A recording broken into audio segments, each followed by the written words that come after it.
Jejak di Balik Kabut. Audiobook, novel silat. Cerita, Esa Mintarja. Bab 19.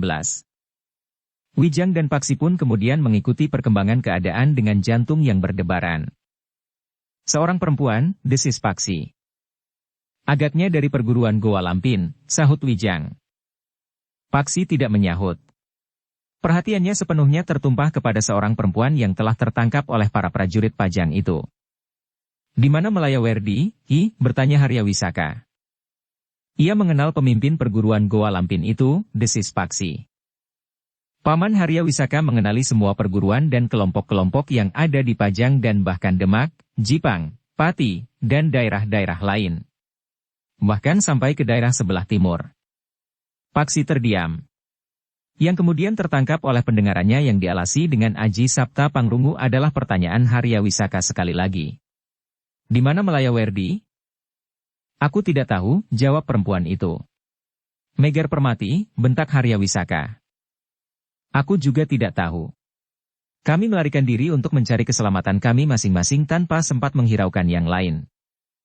Kau harus menunjukkan, di mana Melayawerdi dan Megar Permati, kau harus menunjukkan persembunyian mereka. Pekerjaan yang sia-sia. Guru tidak akan berada di tempatnya. Mungkin guru akan langsung kembali ke perguruan. Perempuan itu mengaduh tertahan. Tangan Harya Wisaka telah menyambar dagu perempuan itu sehingga wajahnya berpaling. Kau jangan mempermainkan kami, teriak Harya Wisaka. Jika kau memaksa aku menunjukkan perguruan kami, aku akan menunjukkannya. Diam. Aku sudah tahu di mana letak perguruanmu. Yang aku tanyakan di mana Melayawerdi dan Megar Permati bersembunyi di lingkungan ini. Keduanya selalu berpindah-pindah. Kau tidak akan menemukannya. Jaga mulutmu. Kau tahu dengan siapa kau berbicara? Perempuan itu menggeleng. Sementara itu dengan lantang Harya Wisaka itu berkata, perempuan iblis. Kau sekarang berhadapan dengan Harya Wisaka. Harya Wisaka, desis perempuan itu. Kau sudah dengar nama itu? Perempuan itu menggeleng sambil menjawab. Belum. Aku belum pernah mendengar nama Harya Wisaka. Sekali lagi tangan Harya Wisaka menyambar mulut perempuan itu. Sekali lagi perempuan itu mengaduh. Kau tentu sudah mendengar namaku. Orang di seluruh tanah ini sudah mendengar namaku. Harya Wisaka. Perempuan itu terdiam. Katakan bahwa kau pernah mendengar nama Harya Wisaka. Seorang prajurit yang tidak ada duanya di seluruh Demak, Kudus, Pati, Jipang dan bahkan Pajang. Ketika perempuan itu diam saja, maka tiba-tiba saja Harya Wisaka telah menggenggam rambut perempuan itu sambil berteriak. Kau harus sudah mengenal namaku. Ketika kepala perempuan itu diguncang, maka perempuan itu pun segera berteriak pula. Iya, iya. Sekarang aku ingat. Harya Wisaka. Prajurit terbaik dari Pajang. Setan betina, geram Harya Wisaka sambil melepaskan rambut perempuan itu. Jika kau belum mengenal namaku, maka kau tidak pantas hidup di bumi Pajang. Perempuan itu menundukkan kepalanya. Nah, sekarang katakan bahwa Melayawerdi atau Megar Permati telah menyembunyikan Pangeran Benawa. Mereka menangkap Pangeran Benawa dan menyimpan di dalam sarang mereka di dalam kerangkeng-kerangkeng besi itu. Perempuan itu mengangkat wajahnya. Dengan serta-merta ia menjawab. Tidak. Kami tidak menangkap Pangeran Benawa. Jangan bohong. Aku dapat memenggal lehermu. Perempuan itu termangu-mangu. Sementara Wijang pun berdesis. Sangat menarik. Ternyata Harya Wisaka itu berusaha membebaskan Pangeran Benawa, gumam Paksi. Omong kosong. Paman Harya Wisaka tentu mengetahui, setidak-tidaknya menduga bahwa cincin itu memang dibawa oleh Pangeran Benawa. Yang penting bagi Paman Harya, bukannya kebebasan Pangeran Benawa, tetapi cincin itulah yang diburunya. Paksi terdiam. Sementara itu perempuan yang tertangkap itu pun berkata, apapun yang akan terjadi padaku, tidak akan merubah keteranganku. Kami tidak menangkap Pangeran Benawa. Bahkan kami menganggap bahwa Pangeran Benawa itu berada di Istana Pajang. Tetapi orang dari perguruan lain mengatakan bahwa orang-orang Goa Lampin telah menangkap Pangeran Benawa dan menyembunyikannya di dalam sarangnya atau di tempat lain. Meskipun kau penggal leherku, jawabku akan sama, Karena hal itu memang tidak terjadi, jawab perempuan itu, yang nampaknya tidak menjadi ketakutan. Haryawisaka itu pun menjadi semakin marah. Tiba-tiba saja ia berteriak, "Bawa orang itu kemari." Sejenak kemudian, maka seorang prajurit telah mendorong seorang yang bertubuh tinggi besar ke hadapan Haryawisaka. Dengan geramnya Haryawisaka itu bertanya, bukankah kau mengatakan bahwa Pangeran Benawa sekarang ada di tangan Malayawerdi dan Megar Permati?"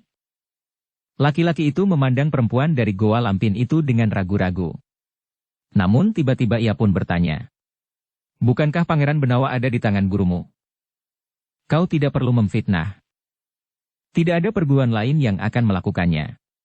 Ketika Haryawisaka mempertanyakan, di mana Pangeran Benawa disembunyikan, maka aku memang mengatakan bahwa satu-satunya kemungkinan Pangeran Benawa disimpan dalam kerangkeng-kerangkeng besi oleh orang-orang Goa Lampin.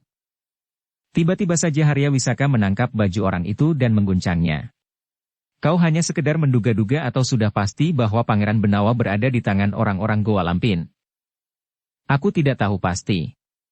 Aku hanya menduga-duga, karena sepengetahuanku, hanya orang-orang Goa Lampin sajalah yang sering menangkap dan menyimpan orang-orang tampan. Menurut pengertianku, Pangeran Benawa itu tentu seorang yang tampan." "Kau permainkan aku, Bukan maksudku." Tetapi orang itu seakan-akan tidak sempat menyelesaikan kalimatnya, karena tiba-tiba saja Haryawisaka itu telah menarik pedangnya dan menghunjamkan langsung ke dada orang itu. Orang itu tidak sempat mengaduh. Demikian Haryawisaka menarik pedangnya, maka orang itu pun segera jatuh terjerembab. Orang-orang yang ada di sekitarnya menjadi tegang. Perempuan dari Goa Lampin itu pun menjadi tegang pula. "Siapapun yang mempermainkan aku akan mengalami nasib yang sama dengan orang gila ini," geram Haryawisaka. "Aku rasa, belum ada kelompok yang dapat menangkap Pangeran Benawa," berkata Kirangga Suraniti. "Tidak ada seorang pun yang tahu di mana Pangeran Benawa itu sekarang berada."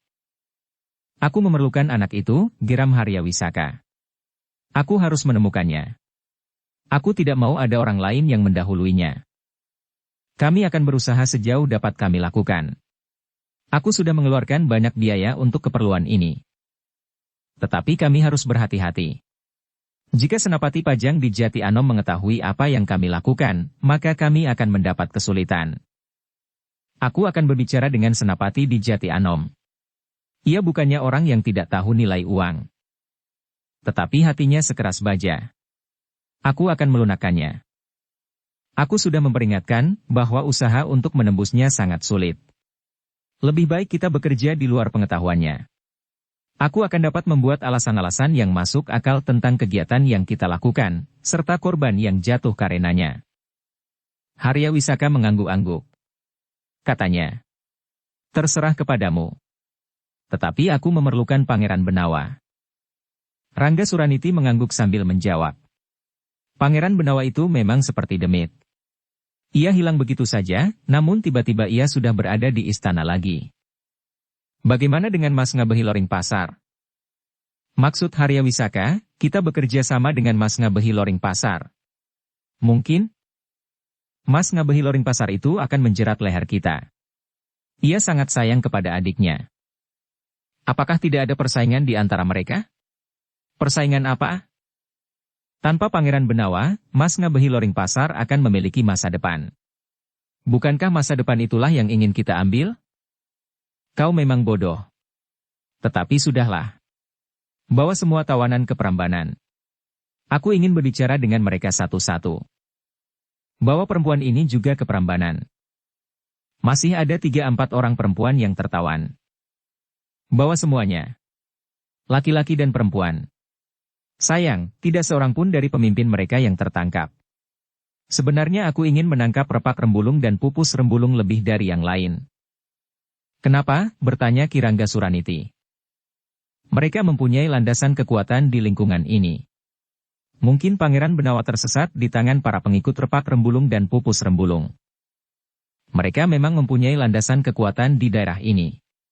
Tetapi sangat sulit untuk dilacak." "Aku tahu," jawab Haryawisaka. Lalu katanya, "Kita kembali ke perkemahan. Bukankah kau harus segera berada di Prambanan bersama pasukanmu?" Kirangga Suraniti mengangguk. katanya. Marilah. Aku harus mempertanggungjawabkan prajurit-prajuritku yang terbunuh. Demikianlah, maka sejenak kemudian, Kirangga Suraniti dan Kinukilan pun telah mengatur para prajuritnya. Sementara itu seorang yang bertubuh tinggi kekurus-kurusan mengumpulkan kelompoknya yang bertempur bersama para prajurit itu. Agaknya orang itu diperintah langsung oleh Haryawisaka. Selain para tawanan, maka mereka pun telah membawa kawan-kawan mereka yang terluka. Bahkan mereka yang telah terbunuh di peperangan. Tetapi mereka tidak menghiraukan tubuh-tubuh yang lain yang terbaring diam di bekas arena pertempuran itu. Beberapa orang dari beberapa perguruan telah terbunuh pula. Demikian pula orang yang telah dibunuh langsung oleh Haryawisaka. Beberapa saat kemudian, tempat itu pun menjadi sepi. Semua orang yang terlibat telah pergi. Tetapi ketika Paksi bangkit berdiri, Wijang pun bertanya. Kau akan pergi kemana? Kita lihat, apa yang tertinggal di bekas arena itu. Jangan, sahut Wijang. Masih akan ada orang yang datang.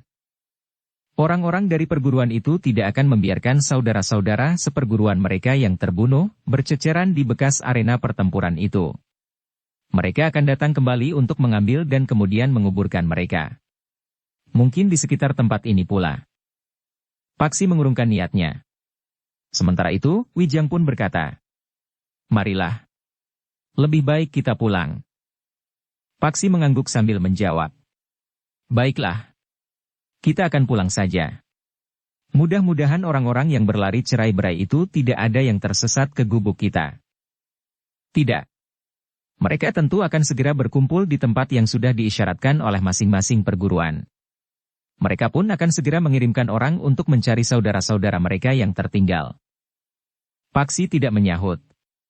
Namun berdua mereka pun segera meninggalkan tempat itu. Sebenarnya lah, gubuk mereka masih tetap tidak disentuh oleh orang lain. Pintunya masih tertutup dan perabot-perabotnya pun masih tetap berada di tempatnya. Malam itu, keduanya seakan-akan tidak sempat memejamkan mata. Beberapa saat kemudian langit pun telah dibayangi oleh cahaya fajar, sehingga mereka pun harus segera bangkit.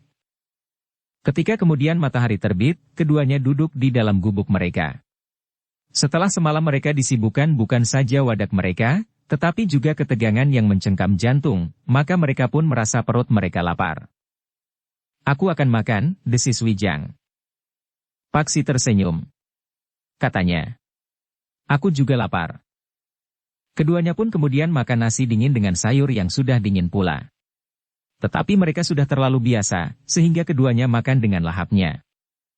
Namun sambil makan, Wijang pun sempat berkata. Peristiwa semalam masih merupakan satu teka-teki bagiku. Kenapa? Bertanya Paksi.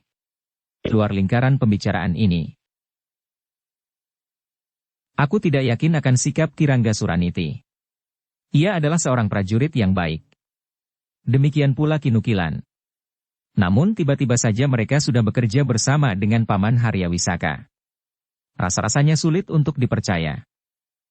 Tetapi bukankah itu sudah terjadi?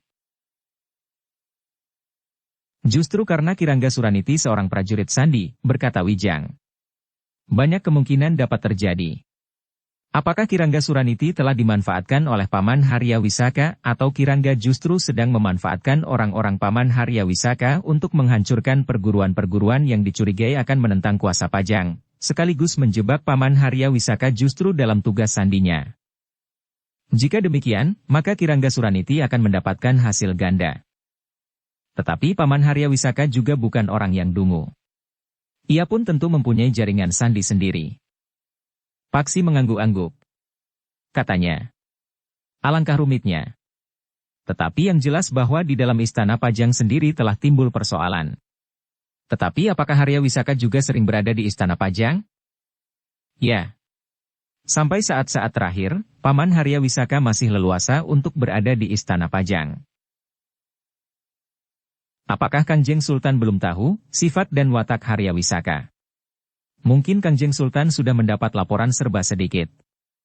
Tetapi agaknya masih samar-samar dan belum ada bukti-bukti yang pasti. Tetapi Kakang Mas Sutawijaya yang bergelar Mas Ngabehi Loring Pasar sudah mengetahuinya. Karena itu, setidak-tidaknya Kakang Mas Sutawijaya dapat membayanginya. Wijang itu pun terdiam sejenak. Dahinya berkerut. Agaknya ada sesuatu yang dipikirkannya. Namun kemudian ia pun berdesis. Tetapi tidak lama lagi, Kakang Mas Sutawijaya akan meninggalkan Pajang.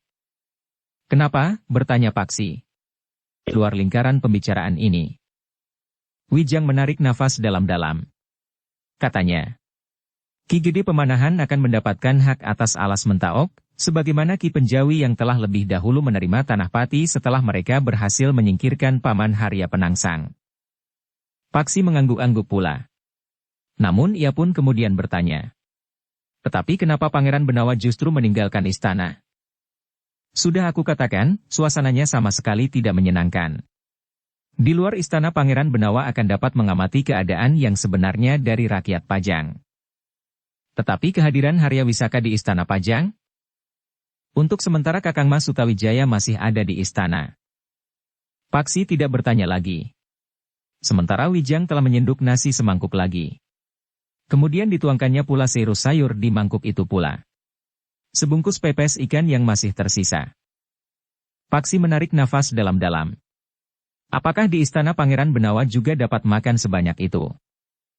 Agaknya Wijang dapat membaca perasaan Paksi, sehingga karena itu, maka ia pun berkata, aku merasa bebas di sini. Aku dapat makan dengan cara ini. Tidak dikekang oleh adat dan kebiasaan yang menjerat, sehingga rasa-rasanya menelan nasi pun harus mematuhi paugeran. Tetapi di istana bagi seorang pangeran tentu disediakan makan dengan lauknya yang terpilih. Kau kira Julmadaran di istana pandai memasak? Hanya wujudnya sajalah yang menarik. Mungkin menimbulkan selera, tetapi setelah mulut mulai disuapi, rasa-rasanya semuanya hambar. Berbeda dengan masakan kita di sini. Segala sesuatunya dapat disesuaikan dengan selera kita di sini. Mau asin, manis, asam bahkan pahit sekalipun sebagaimana daun kates. Tetapi dengan ikan asin, lombok abang dan tempe nikmatnya bukan main. Paksi tertawa. Katanya, akulah yang mengajarimu, Wijang. Wijang pun tertawa. Katanya, kau adalah Julmadaran yang paling pandai di seluruh Pajang. Keduanya pun tertawa. Tetapi kemudian Wijang pun berhenti tertawa karena ia masih harus menyuapi mulutnya. Namun dalam pada itu, Paksi telah teringat kepada ayahnya. Apakah ayahnya juga tersangkut dengan usaha Harya Wisaka? Atau ayahnya telah memberitahukan beberapa orang, bahkan termasuk dirinya, mencari cincin itu untuk mengangkat derajatnya sehingga ia akan mendapat kenaikan pangkat dan jabatan. Atau ayahnya sendiri memang menginginkan cincin itu untuk dipakainya sendiri. Tetapi Paksi tetap mendekap pertanyaan-pertanyaan itu di dalam dadanya. Ia tidak ingin Wijang ikut mempertanyakannya pula. Beberapa saat kemudian keduanya saling berdiam diri. Nampaknya keduanya sedang berangan-angan sejalan dengan persoalan mereka masing-masing. Tiba-tiba saja Wijang berhenti mengunyah nasinya. Dengan kerut di dahi ia pun berdesis. Paksi, kau tahu sekarang bahwa orang-orang itu akan mencariku. Jika Paman Harya Wisaka sudah mulai menyatakan dengan terbuka mencari Pangeran Benawa, maka semua orang tentu akan mencari Pangeran Benawa itu. Wijang pun berhenti berbicara untuk menelan nasi yang masih tersisa di mulutnya. Paksi mengangguk-angguk kecil. Katanya, dengan demikian, maka kau harus berhati-hati. Paksi, berkata Wijang kemudian. Menurut pendapatku, maka akan segera tersebar cerita bahwa Harya Wisaka sedang mencari Pangeran Benawa yang diduga telah membawa cincin itu keluar dari istana. Bukankah Harya Wisaka tidak menyebarkan cerita itu? Harya Wisaka tentu berusaha untuk tetap merahasiakannya bagi kepentingannya sendiri. Jika cerita itu diketahui oleh banyak orang, bukankah itu berarti bahwa ia akan mempunyai banyak saingan? Tentu. Tetapi aku yakin bahwa cerita itu tentu akan merembes keluar. Tidak semua pengikut Paman Harya Wisaka dan tidak semua prajurit mampu menyimpan rahasia serapat-rapatnya. Apakah menurut pendapatmu, kita harus meninggalkan tempat ini? Ia tidak ingin Wijang ikut mempertanyakannya pula. Maksudku bukan kita. Tetapi aku. Sebaiknya kita memang berpisah. Jika akan terjadi sesuatu padaku, biarlah itu terjadi. Tetapi aku tidak ingin kau ikut terperosok ke dalam kesulitan karena aku. Paksi memandang Wijang dengan tajamnya. Dengan mantap ia pun berkata, apapun yang terjadi, aku tidak akan berkeberatan. Jangan Paksi. Kau harus menempuh jalanmu sendiri, bukankah kau mengemban tugas? Kau tahu, tugas apa yang harus aku lakukan? Cincin itu, bertanya Wijang. Ya. Kau akan mengambil dari tanganku? Kau tahu bahwa itu tidak akan dapat aku lakukan. Ilmumu lebih tinggi dari ilmuku. Tetapi bukan hanya karena itu, cincin itu sudah berada di tangan orang yang berhak. Aku tidak memerlukannya. Aku hanya ingin mengamankannya. Tetapi izinkan aku pergi bersamamu. Bukankah aku juga tidak akan tetap berada di sini sampai rambutku ubanan? Bukankah aku juga harus mempersiapkan sesuatu yang lebih besar bagi masa depanku? Bukan sekedar gula kelapa dan kebun pisang di pinggir kali itu? Wijang mengangguk-angguk. Katanya. Ya. Aku mengerti. Tetapi jika kau pergi bersamaku, maka mungkin sekali masa depanmu itu akan hilang sama sekali. Kita berdua tidak akan pernah disebut-sebut lagi untuk selamanya. Sudah aku katakan, apa yang akan terjadi, aku tidak berkeberatan. Tetapi apakah kau yakin, bahwa sikap yang kau ambil ini dapat diterima oleh ayahmu? Atau barangkali ayahmu justru telah bekerja bersama dengan Haryawisaka? Banyak kemungkinan dapat terjadi. Tetapi aku berhak menempuh jalanku sendiri. Umurku sudah 18 lebih sekarang. Wijang menarik nafas dalam-dalam. Katanya, kau akan meninggalkan tempat ini. Aku harus meninggalkan tempat ini pada suatu saat. Jika tidak besok atau lusa, tentu sebulan atau setahun lagi. Aku masih membayangkan pada suatu saat aku akan kembali kepada keluargaku. Betapa kerasnya ayahku, tetapi ia adalah ayahku. Di rumah itu ada ibuku yang sangat mengasihiku serta adik-adikku. Jika kau pergi bersamaku, mungkin kau tidak akan pernah sampai kepada mereka lagi. Jika itu yang harus terjadi, maka biarlah terjadi. Baiklah, Paksi. Jika kau benar-benar sudah mantap. Kau sudah cukup dewasa untuk mengambil sikap. Aku bertanggung jawab atas sikapku ini, Wijang. Baiklah. Kita harus merencanakan, kapan kita meninggalkan tempat ini. Kapan saja kau kehendaki. Wijang mengangguk-angguk. Namun kemudian ia pun berkata, satu hal yang harus kita perhitungkan, Paksi. Para pemimpin perguruan yang gagal mengadakan pertemuan itu, tentu akan berpencar. Mereka tidak akan merencanakan pertemuan lagi di sini. Apalagi setelah berita tentang kepergian Pangeran Benawa yang membawa cincin yang mereka cari itu sampai ke telinga mereka. Maka tempat ini akan mereka tinggalkan. Bagi para pemimpin perguruan itu merasa bahwa kehadiran mereka di sini sudah diketahui oleh petugas sandi pajang siapapun yang mengendalikan para petugas sandi itu. Selanjutnya, karena cincin itu dibawa oleh seseorang, maka orang itu dapat merayap dari satu tempat ke tempat lain. Agak berbeda dari gambaran mereka, bahwa cincin itu jatuh dari langit di antara bebatuan dan semak-semak, sehingga mereka menunggu isyarat. Mungkin cahaya, mungkin lidah api, mungkin semak-semak yang menjadi hangus tanpa sebab atau pertanda-pertanda lain. Tetapi jika cincin itu ada di tangan seseorang, maka keberadaannya tergantung kepada orang yang membawanya. Paksi menarik nafas dalam-dalam. Dengan nada rendah ia pun berkata, yang akan terjadi kemudian adalah, para pemimpin perguruan yang tamak itu akan sibuk mencari Pangeran Benawa. Ya. Kenapa Pangeran Benawa itu tidak bersembunyi saja di Istana Pajang sehingga mendapat perlindungan yang rapat? Wijang tersenyum. Katanya, sudah aku katakan, bahwa Pangeran Benawa tidak merasa tenang berada di istana, karena sikap beberapa orang di sekitar Kanjeng Sultan. Selebihnya, salah sekali jika Pangeran Benawa itu aman berada di istana. Setidak-tidaknya, Paman Haryawisaka akan mempunyai kesempatan lebih banyak untuk mendapatkan apa yang dicarinya dengan akal liciknya. Akal yang sebelumnya tidak pernah dibayangkan oleh orang lain. Paksi mendengarkan keterangan Wijang itu dengan bersungguh-sungguh. Beberapa saat ia terdiam. Sementara Wijang menghabiskan sisa nasi yang masih di mangkuknya. Setelah Wijang selesai makan, maka Paksi pun segera mengumpulkan mangkuk-mangkuknya yang kotor, membawa keluar dan mencucinya. Sementara Wijang pergi ke belik mengambil air. Aku akan pergi ke pasar, berkata Paksi kemudian. Aku ingin melihat, apakah ada sesuatu isyarat yang dapat ditangkap di pasar atau di sepanjang jalan. Wijang termangu-mangu sejenak. Katanya, Baiklah, tetapi berhati-hatilah. Mungkin sesuatu dapat terjadi. Tetapi sebaiknya kau tetap tidak dikenal. Apalagi terlibat jika terjadi sesuatu di antara para cantrik dari berbagai perguruan atau bahkan dengan prajurit Pajang. Paksi mengangguk-angguk. Katanya, "Aku mengerti." Sejenak kemudian, maka Paksi pun telah berjalan menyusuri jalan setapak. Kemudian turun ke jalan yang langsung menuju ke pasar. Matahari telah menjadi agak tinggi. Panasnya mulai terasa menggatalkan kulit. Ketika Paksi sampai di pasar, maka penjual nasi tumpang di dekat pintu gerbang sudah mulai membenahi sisa dagangannya. Nasinya sudah hampir habis. Sayur-sayurnya pun tinggal sedikit. Sementara bumbu kelapanya sudah habis sama sekali. Kinong masih duduk di sebelah penjual nasi tumpang itu.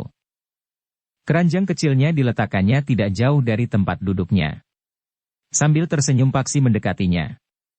Dengan nada tinggi Paksi bertanya, "Apakah kau sudah tidak kebagian nasi tumpang?" "Baru saja aku makan. Aku adalah pembeli yang terakhir pagi ini, sehingga aku mendapat 2 kali lipat dari yang seharusnya. Perutku menjadi kenyang sekali." Penjual nasi tumpang itu tertawa. Katanya, "Ya, ia memang pembeli terakhir hari ini. Jika kau juga lapar anak muda, sayang sekali, bumbu kelapanya sudah habis sama sekali. Bagaimana kalau nasi dengan sambal bubuk lele saja? Atau barangkali masih ada besengek tempe?" "Apakah kau lapar sekali?" bertanya penjual nasi tumpang itu. Penjual nasi itu tertawa pula. Katanya, "Masih ada kedai yang buka. Kalau aku makan di kedai itu, maka aku tidak jadi berbelanja. Uangnya habis untuk semangkuk nasi rawon dengan sebutir telur pindang." Penjual nasi itu tertawa berkepanjangan. Katanya, "Kau dapat beli pondoh jagung dengan tempe bacem. Atau ketela pohung yang direbus pakai legen." "Beli, Kang." "Manis sekali," tiba-tiba Kinong menyambung. "Kau masih belum kenyang?" bertanya penjual nasi itu. "Sudah, Bi. Tetapi ketela pohung yang direbus pakai legen itu manis sekali." Paksi tertawa. Katanya, "Marilah kita cari kalau masih ada." "Perutmu, Kinong," sahut penjual nasi itu di sela-sela tertawanya. "Nampaknya hanya kecil saja, tetapi ternyata isinya lebih dari 2 pincuk." Kinong bangkit sambil memegangi perutnya yang penuh. Diraihnya keranjang kecil. Lalu ia mengikuti Paksi yang melangkah meninggalkan penjual nasi tumpang yang sudah siap untuk pulang. Seperti yang dikatakan, maka Paksi pun telah mengajak Kinong untuk membeli ketela pohung yang direbus di dalam legen. Diberikannya sebungkus ketela itu kepada Kinong sambil berkata, "Ambil." "Semua untuk aku?" bertanya Kinong. "Ya. Aku sudah kenyang. Kau tidak perlu makan ketela itu sampai habis. Bawa saja. Barangkali nanti setelah kau merasa lapar lagi." Kinong mengerutkan dahinya. Namun Kinong itu berpaling ketika ia mendengar namanya dipanggil. "Tolong bantu aku," berkata seorang perempuan yang membawa beberapa kerneng sayuran. Nampaknya ia mendapat kesulitan untuk membawanya. Kinong sudah mengenal orang itu dengan baik. Karena itu, maka ia pun segera berlari-lari setelah meletakkan sebungkus ketela pohung yang direbus dengan legen itu ke dalam keranjang kecilnya. "Di mana biungmu?" bertanya perempuan itu. "Sedang membantu membawakan seperangkat alat dapur ke padukuhan sebelah." "Siapa yang membeli seperangkat alat dapur?" bertanya perempuan itu. "Yumilah." "Oh, pantas. Baru sepekan yang lalu ia menikah. Agaknya Milah ingin berumah tangga sendiri terpisah dari orang tua dan mertuanya." Paksi menarik nafas dalam-dalam. Ia melihat Kinong dengan cekatan menempatkan kerneng itu ke dalam keranjang kecilnya. Namun perempuan itu berkata, "2 saja, Kinong. Biarlah yang satu aku bawa sendiri. Terlalu berat buatmu jika kau bawa ketiga kerneng itu sekaligus dalam keranjang kecilmu." "Tetapi aku kuat," sahut Kinong. Perempuan itu tertawa. Sambil menepuk bahu Kinong ia berkata, "Jika membawa beban terlalu berat di atas kepalamu, maka kau tidak akan bertambah tinggi." Kinong mengerutkan dahinya. Namun kemudian satu dari ketiga kerneng itu diletakkan kembali di luar keranjang kecilnya. Paksi pun kemudian melangkah pergi. Ketika ia lewat di depan penjual dawet itu, ia melihat beberapa orang sedang meneguk dawetnya. Tetapi tidak ada di antara mereka Kirangga Suraniti atau Kinukilan. Seperti biasanya, penjual dawet itu menyapa Paksi dan mempersilahkannya singgah. Paksi pun kemudian duduk di sebelah penjual dawet itu sambil bertanya. Apakah dua orang pembeli yang selalu berbicara tentang undangan itu tidak datang? Penjual dawet itu tertawa. Katanya, jika mereka ada di sini, kau tidak perlu membayar dawet yang kau minum. Paksi tersenyum. Sementara penjual dawet itu berkata selanjutnya. Mereka belum nampak sejak pagi. Paksi mengangguk-angguk. Katanya, jadi itu berarti aku harus membayar sendiri. Bagaimana kalau hari ini aku yang membayar? Bertanya penjual dawet itu. Tertawa Paksi pun meledak. Sementara penjual dawet itu pun tertawa pula sehingga orang-orang yang sedang membeli dawet itu memandangi mereka dengan terheran-heran. Ketika penjual dawet itu menyadari, maka ia pun berkata kepada para pembelinya. Kemenakanku ini kerjanya hanya berkelakar dan mengganggu orang saja. Para pembeli dawet itu mengangguk-angguk. Ada di antara mereka yang tersenyum. Tetapi ada yang justru merasa terganggu. Dalam pada itu, menurut pengamatan Paksi, tidak ada sesuatu yang terjadi di pasar itu. Mungkin di antara orang-orang yang berjalan hilir mudik di pasar itu ada beberapa orang dari perguruan yang tidak dikenali cirinya. Namun mereka tidak berbuat apa-apa. Paksi pun tidak melihat Kirangga Suraniti dan Kinukilan. Ia juga tidak melihat prajurit yang masuk ke dalam pasar dalam tugas keprajuritan mereka. Seandainya ada, maka mereka tentu prajurit dalam tugas sandi. Namun agaknya prajurit Pajang yang datang ke kaki Gunung Merapi itu mampu membatasi gerak mereka. Tidak ada seorang pun di pasar itu yang bercerita tentang kehadiran sepasukan prajurit Pajang. Tidak seorang pula yang berbicara tentang pertempuran yang terjadi. Menurut dugaan Paksi, setelah pertempuran itu terjadi, maka orang-orang dari beberapa perguruan itu justru akan menyebar.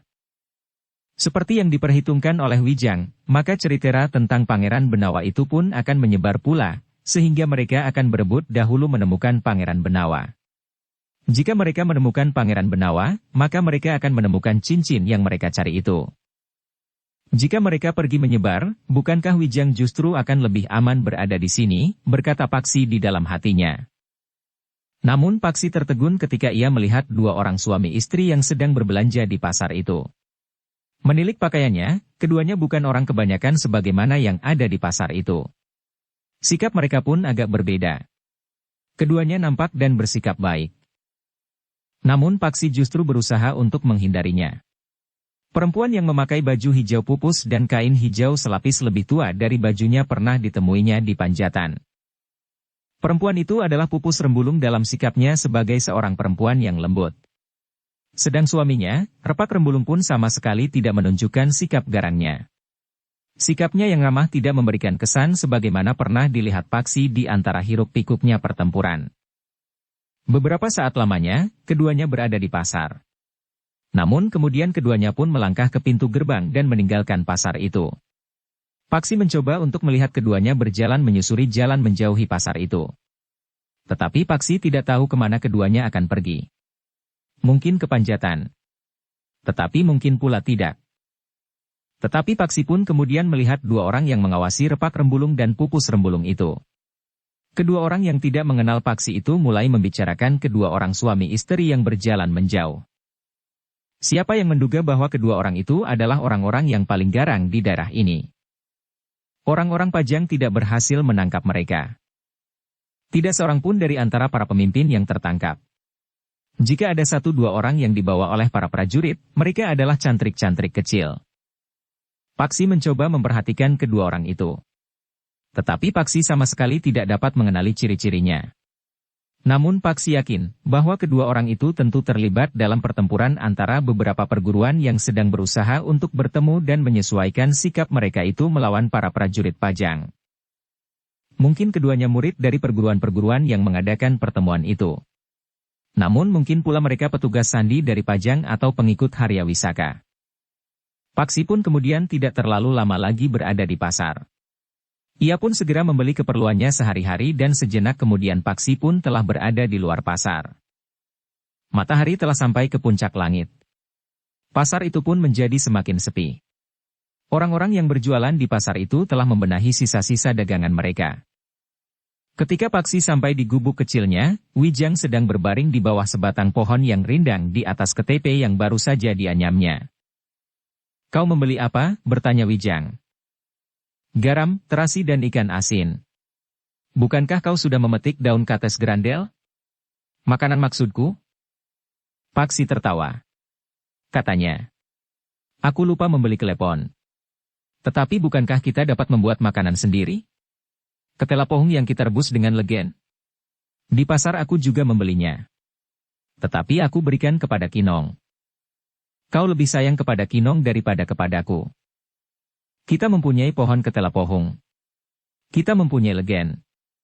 Bukankah kita dapat membuat sendiri seberapa saja kita mau? Tetapi kita harus menunggu nanti malam. Kau tidak mau terlalu sering mengepulkan asap dari gubuk ini di siang hari." Paksi tertawa. Sementara Wijang masih saja berbaring di bawah pohon itu. Katanya, "Ceritakan, apa yang kau temui di pasar?" "Repak rembulung dan pupus rembulung," jawab Paksi. Wijang pun segera bangkit dan duduk di atas ketepenya. Katanya, "Duduklah." Paksi pun kemudian duduk di sebelahnya. Diceritakannya, apa yang dilihatnya di pasar. Repak rembulung dan pupus rembulung dalam wujud dan sikapnya sebagai sepasang suami istri yang baik. Dengan pakaian dan sikap yang tertib keduanya berada di pasar. Nampaknya keduanya sedang berbelanja.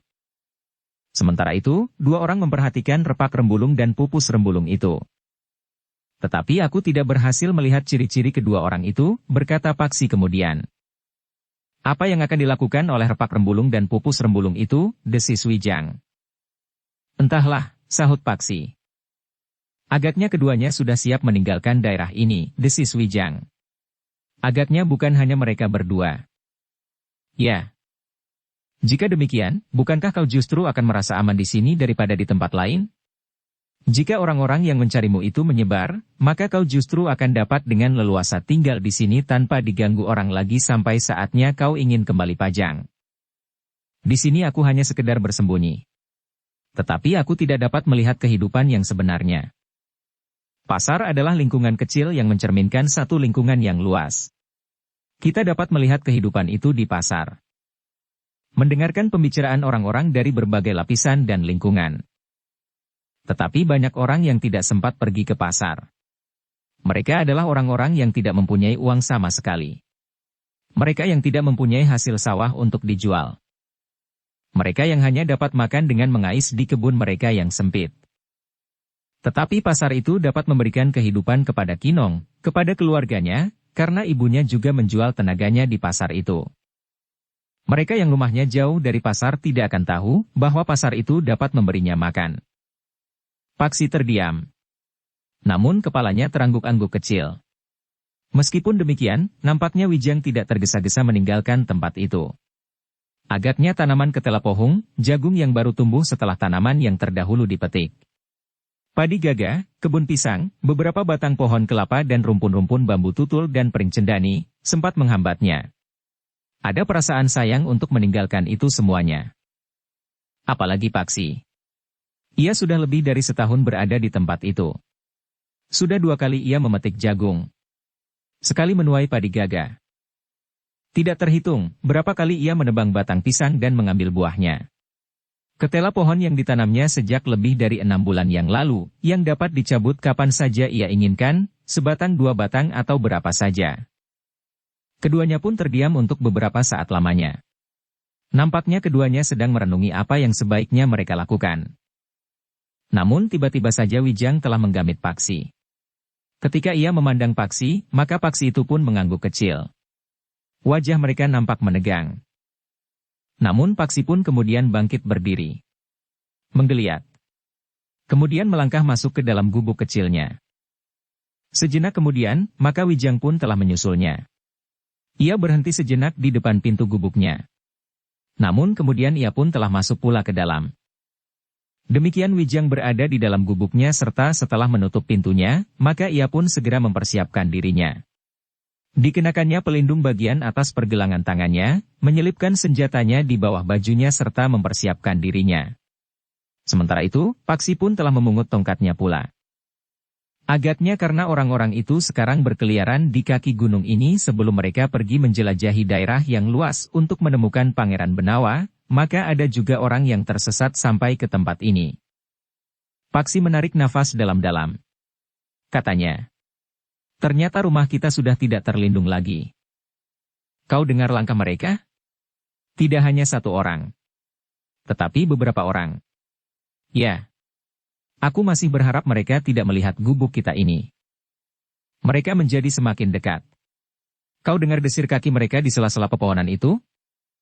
Paksi mengangguk. Sebaiknya kita berada di luar saja, desis Paksi. Wijang mengangguk. Tetapi ia pun berkata, mereka sudah ada di depan hidung kita. Paksi termangu-mangu sejenak. Namun ia pun kemudian telah mengikatkan tali kampilnya di atas ikat pinggangnya. Jika ia terpaksa meninggalkan gubuknya saat itu juga, maka bekal yang dibawanya dari rumah, serta perhiasan yang diberikan ibunya kepadanya, tidak akan tertinggal di gubuknya itu. Paksi belum tahu siapa yang datang. Karena itu, maka ia harus sangat berhati-hati. Bahwa yang datang itu tidak berusaha untuk menyerap bunyi sentuhan tubuhnya pada dedaunan yang runtuh di tanah, bukan berarti bahwa mereka tidak mampu melakukannya. Mungkin mereka menganggap hal itu tidak perlu mereka lakukan. Namun sebelum membuka pintu, Wijang nampak ragu-ragu. Katanya hampir berbisik. Jika mereka prajurit Pajang, dan bahkan Kirangga Suraniti sendiri, maka ia akan dapat mengenali aku. Baiklah. Aku akan keluar lebih dahulu. Jika aku tidak memberi isyarat apa-apa, maka orang itu bukan Kirangga Suraniti dan bukan pula Kinukilan. Tetapi aku tidak mengenal prajurit Pajang yang lain yang akan dapat mengenalimu. Baiklah. Keluarlah. Aku akan mengintip dari belakang pintu. Tetapi sebelum Paksi melangkah keluar, Wijang itu pun berkata, kau juga harus melindungi wujudmu. Mereka sudah ada di luar. Biar sajalah. Paksi tidak membantah. Ketika kemudian Wijang membuat garis-garis di wajahnya dengan jelaga yang dicoleknya dari pantat kuali, Paksi tidak mengelak. Bahkan kemudian, Wijang pun telah membuat garis-garis hitam pula di wajahnya sendiri. Di kening, di dahi, di pipi dan di dagunya. Kemudian keduanya telah mengenakan caping bambu yang lebar di kepalanya. Keduanya pun kemudian telah mendengar orang yang bercakap-cakap sambil melangkah mendekati gubuk itu. Yang kemudian lebih dahulu keluar dari gubuk itu adalah Paksi. Wajahnya nampak jauh lebih tua dari umurnya yang sebenarnya. Caping bambu yang lebar membuat wajahnya semakin tidak jelas. Di luar berdiri 4 orang yang berwajah garang. Mereka tidak mengenakan ciri-ciri apapun, sehingga Paksi tidak dapat mengenali siapakah mereka dan dari perguruan yang mana. Ketika mereka berempat melihat Paksi keluar dari gubuknya, maka orang-orang itu pun tertegun. Namun tiba-tiba saja seorang di antara mereka bertanya, "Hi, apakah kau pemilik gubuk ini?" "Iya, Kisanak," jawab Paksi. Suaranya pun bergetar sehingga tidak seperti suara aslinya. Keempat orang itu memperhatikan wajah Paksi dengan seksama. Hampir serentak mereka tertawa. "Hi, untuk apa sebenarnya kau samarkan wajahmu? Apa kau kira bahwa kau orang yang penting, sehingga kau merasa perlu menyamarkan wajahmu agar tidak mudah dikenali? Atau kau kira bahwa kau adalah seorang putra raja yang menghilang dari istana dan hidup menyendiri di kaki Gunung Merapi? Atau justru karena kau seorang penjahat yang sedang diburu, sehingga kau berusaha menghilangkan jejak dengan menyamarkan wajahmu?" bertanya salah seorang dari mereka. Paksi tidak menjawab. Tetapi dahinya yang tercoreng jelaga itu berkerut. Orang itu telah menyebut seorang pangeran yang hilang dari istana. Apakah itu hanya satu kebetulan, atau ia memang sudah mendengar bahwa memang ada seorang pangeran telah menghilang dari istana? Karena itu, hampir di luar sadarnya ia menyahut, "Akulah pangeran yang hilang dari istana itu." Keempat orang itu tertawa semakin keras. Seorang di antara mereka berkata kepada kawan-kawannya, "Ternyata kita menemui orang gila di sini." Seorang yang lain menyahut, "Tetapi nampaknya ia bukan orang gila yang berbahaya." "Aku memang tidak berbahaya bagi orang yang tidak menggangguku," berkata Paksi dengan suara yang masih bergetar. "Baiklah, Kisanak," berkata seorang yang berkumis lebat, bermata kemerah-merahan. Nampaknya ia seorang yang lebih senang berbicara langsung sebagaimana dipikirkannya. Aku tidak akan mengganggumu. Aku akan segera pergi. Tetapi katakan, apakah kau sudah menemukan cincin yang telah berada di sekitar tempat ini? Apakah cincin itu jatuh dari langit, atau dibawa dan disimpan oleh seseorang atau apapun sebabnya berada di tempat ini? Menilik wujud gubukmu, kau tentu sudah cukup lama berada di sini. Kami juga melihat tanamanmu yang terpelihara serta beberapa jenis kelengkapan yang lain. Paksi termangu-mangu sejenak. Tetapi kemudian ia pun bertanya. Cincin apa yang kau maksud? Kau tidak usah berpura-pura. Kau berada di sini tentu karena cincin itu pula. Aku tidak tahu maksudmu. Jangan banyak bicara. Aku akan masuk ke dalam rumahmu untuk melihat, apakah cincin itu ada di sini atau tidak.